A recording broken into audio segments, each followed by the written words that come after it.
I'm Chad Finn, filling in for Bob Ryan, and this is Globe 10.0. With me today is Kevin Paul Dupont, our legal analyst on the Roger Clemens legal/baseball, baseball, and occasional hockey analyst on the. Today we're talking Roger Clemens. Anyway, he goes back to court on Wednesday, facing trial to defend himself against charges they lied in front of the House committee about using PEDs in baseball. What is Roger's point here? What is he trying to do, and what's going to come of it?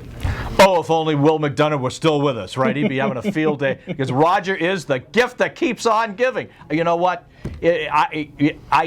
One thing's for sure, this will not go under the radar. This will. I know it's sleepy, I know it's July, but you can bet, Roger will be misremembering all over the place here.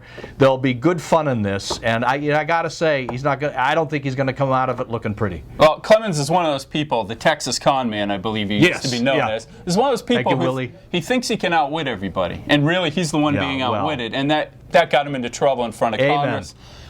I don't know how he gets at us. I mean, misremembering. Anybody who defends him misremembers. He threw his wife under the bus. Quickly. Andy Pettit, who's handled this sort of thing the way you're supposed to handle it. Fess up.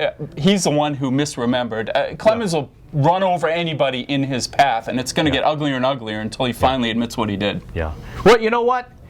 No different than the way he competed. So what made him a great competitor, and many of us consider, a lot of that later competition was on some sort of something other than moo juice, right? Exactly what his makeup was on the field and as a competitor is exactly what he thinks he can do throughout life, which is nothing really new in sports. We see these guys all the time. But on the hubris scale, he is numero uno. Off the charts. Off the charts. He thinks he's going to bully his way through on this, just the way he bullied his way through lineups. It's not going to happen. Now, in the end, I do think he'll be found guilty of this. In the end, do they send him to the slammer? That's where I have less conviction. I think he'll come out of this looking bad. I don't think he'll end up doing jail time. Yeah, if he does, it's going to be a short term. I mean, the most he'll get is something like 10 months from what most analysts say. But people are talking about Brian McNamee, the trainer who allegedly gave him PEDs, as the key witness in this. He's a guy with a shady background. They're going to attack his character.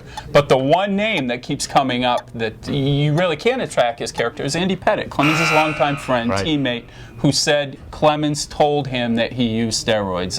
If Pettit is on the stand again, that's going to be damning for Roger. Right, because he will be credible. He'll be very credible. They're going to get Bud up there too. So there's a lot of fun to come in this one. This is going to be good appointment summer television. That's right, good summertime viewing. Roger Clemens, everybody has an opinion of him, usually around here. It's pretty negative at this point, so this is going to be fun to watch.